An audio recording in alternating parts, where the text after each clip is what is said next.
next to each other. 32 minutes past the hour here. Let's talk politics, shall we? Rick Santorum's comments about Satan from 4 years ago surfacing just hours before the big CNN Republican debate. Satan has done so by attacking the great institutions of America, using those great vices of pride, vanity, and sensuality as the root to attack all of these strong plants that have so deeply rooted in American tradition. So he is defending what he said and is sure to face more questions about it tonight. At least that's what we think here. The fallout could slow down his surge in the polls, perhaps.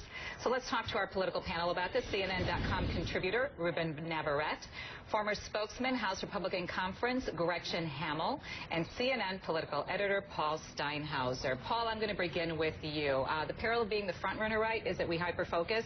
So we are hyper-focusing on Santorum today. Listen to what he said to Arjun Acosta about the Satan comment, and then I want to talk to you about it. I'm a person of faith. I believe in good and evil. I think if somehow or another, because you're a person of faith, you believe in good and evil is a disqualifier for president, we're going to have a very small pool of candidates who can run for president. So CNN poll shows a tight race with a fundamental split. In part, 34% of the people, though, say they might change their minds. How can Santorum appeal to those that are less religious with comments like the one we just shared? Well, you know, listen, his comments show that he backs up what he says, that he doesn't change his mind. He doesn't maybe flip-flop like some other candidates may be running for the GOP nomination. I think Republican voters understand that Rick Santorum is a very religious man who stands by his convictions, but he also will emphasize the economy, and we've seen him do that over the last couple of weeks in speeches. It's not just social issues for Rick Santorum. I think he needs to do that at our debate tonight. But for Rick Santorum, remember, this is the first time he's going to be sitting center stage. He's been on the sidelines, on the side at all the previous debates. When you sit in the center, as he will with Mitt Romney, a lot more scrutiny comes, and he needs to be ready for a full frontal assault attacks from Romney and from Ron Paul. Gretchen, we're going to talk about the economy here. Santorum is hammering home on social issues, so let's deal with that, and then we'll talk about the economy. Listen to this.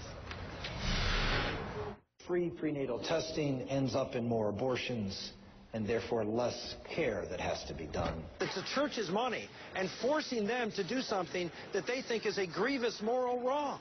How can that be a right of a woman? Has nothing to do with the right of a woman. I do have concerns about women in frontline combat. I think that could be a very compromising situation. It's not about your jobs.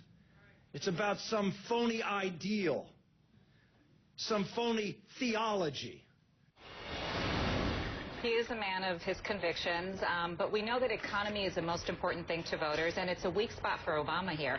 Only 40% think that he can get the economy moving. So do you think that Santorum is going to focus every opportunity he gets on the economy in the debate? Well, he hasn't thus far. He has been focusing on some other issues, and it will be interesting tonight to see how he handles this.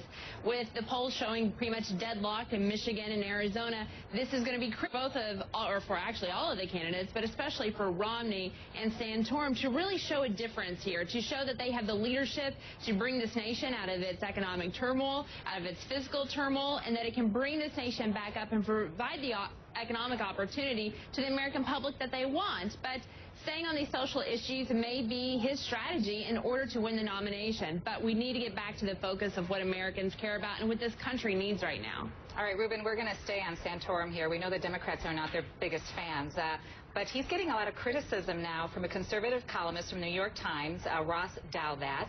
And it's an op-ed piece for today, and it says talking like a social conservative activist could actually be a problem.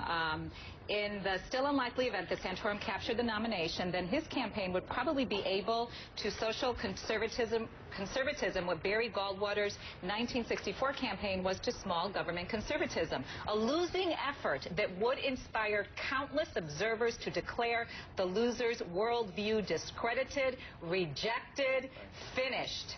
Is he right? Is it as dire as all that? I'll tell you what, I think Ross at the New York Times has it exactly wrong. I don't think he's got it right at all. I know a lot of Republicans who feel this way, who feel we ought to focus on economic issues and you ought to stay away from social issues. The problem is the heartland voters don't feel that way, and they certainly didn't feel that way in Iowa.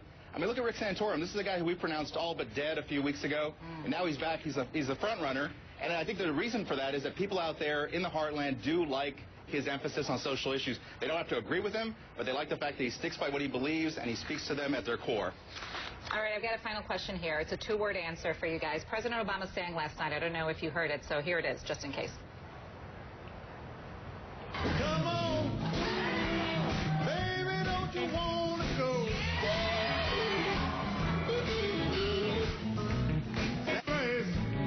Sweet home Chicago. I'm going to preface this by reminding all of you that I am from Chicago. Thumbs up or thumbs down? Gretchen, I'm going to start with you. Oh, 2 thumbs up. It was a great moment for him. All right. Ruben? Thumbs down. He ought to focus on the economy. No wonder he's singing the blues. Paul? I'm the man in the middle, so I'll give 1 thumbs up, 1 thumbs down, okay? How's that? Well done. Thank you very much. 1 thumbs up, 1 thumbs down. I say 2 thumbs up. All right, I want to take you overseas because